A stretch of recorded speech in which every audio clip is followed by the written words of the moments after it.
السلام علیکم۔ خانہ کعبہ ہر زمانے میں ایک معظم اور ایک مقدس کی حیثیت سے قائم رہا ہے۔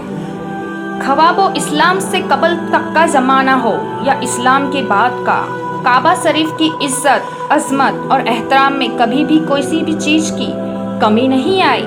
اس گھر کو اللہ نے تمام عبادت گاہوں اور مساجد سے سب سے افضل قرار دیا گیا ہے۔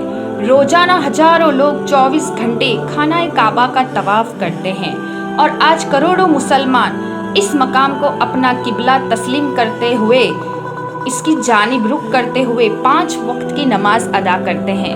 کعبہ کی یہ احمد کسی بندے کی دی ہوئی نہیں بلکہ اللہ تبارک و تعالیٰ کی عطا کی ہوئی ہے۔ ہر صاحب حیثیت مسلمان کا زندگی میں کم سے کم ایک بار حج کرنا فرض ہے۔ کعبہ شریف کی عظمت کی وجہ سے اس علاقے کو حرم کا درجہ ملا ہے، جہاں ہر چیز کو امن حاصل ہے۔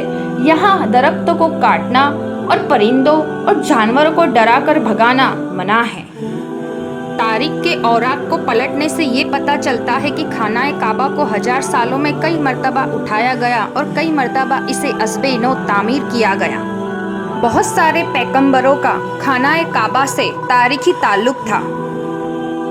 خانہ کعبہ کے ابتدائی مطابق مشہور روایت ہے کہ اللہ نے آدم علیہ السلام کی پیدائش کے ہزاروں سال پہلے ہی اپنے عرش کے نیچے ایک گھر بنایا۔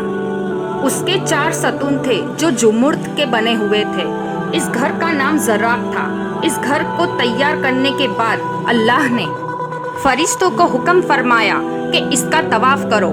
عرش کے فرشتے اس کا طواف کرنے لگے۔ اس گھر کا نام بیت المعمور ہے۔ پھر اللہ نے ان فرشتوں کو زمین پر بھیجا اور ان کو حکم دیا کہ بیت المعمور کے نیچے زمین پر بھی ایک اور گھر تیار کرو۔ لہٰذا فرشتوں نے زمین پر عبادت کے لیے ایک مقام پر چٹان نما شکل کو بنا دیا، جس پر ہمیشہ 2 فرشتے معمور رہتے اور اللہ کی تسبیح بیان کرتے تھے۔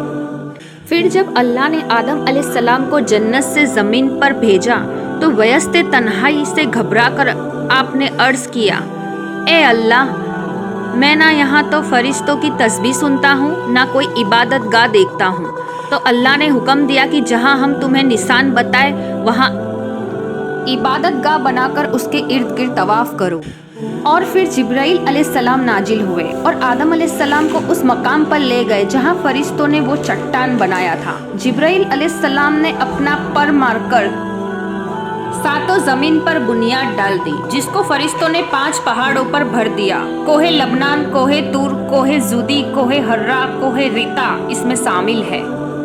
بنیاد بھر کر چاروں طرف دیواریں بھر دی گئی اور اس طرف رک کر آدم علیہ السلام اور اماں حوا نماز پڑھنے لگے اور وہ اس گھر کا طواف بھی کیا کرتے تھے۔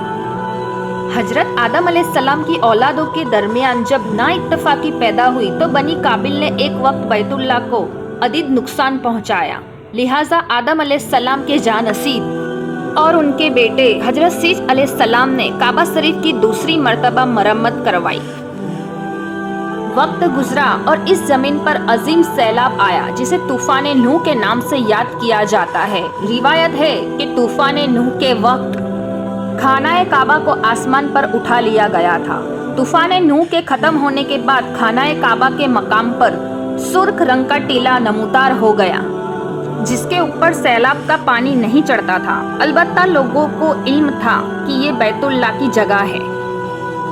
طوفان نوح کے بعد ریت اور مٹی کا ٹیلہ لوگوں کی عقیدت کا مرکز بن گیا۔ مظلوم اور بیمار لوگ یہاں آتے اور اپنی پریشانیوں کے چھٹکارے کے لیے دعا کرتے۔ یہ عمل یوں ہی لمبے عرصے تک چلتا رہا، یہاں تک کہ اللہ نے ابراہیم علیہ السلام کو معبود بنایا۔ اللہ نے ابراہیم علیہ السلام کو بیت اللہ تعمیر کرنے کا حکم دیا۔ آپ علیہ السلام مکہ پہنچے۔ یہاں نہ کوئی عمارت تھی، نہ پانی تھا، نہ کوئی درخت تھا۔ یہاں درختوں کے نام پر صرف ببول کی جھاڑیاں تھیں۔ حضرت ابراہیم کو حضرت جبرائیل نے اس جگہ کی نشانی کروائی جہاں کعبہ شریف موجود تھا۔ لہٰذا ابراہیم علیہ السلام نے اپنے بیٹے اسماعیل علیہ السلام کے ساتھ تعمیر کے کام میں لگ گئے۔ اسماعیل علیہ السلام کندھے پر پتھر لاتے تھے اور ابراہیم علیہ السلام ایک کے بعد ایک پتھر رکھتے جاتے تھے۔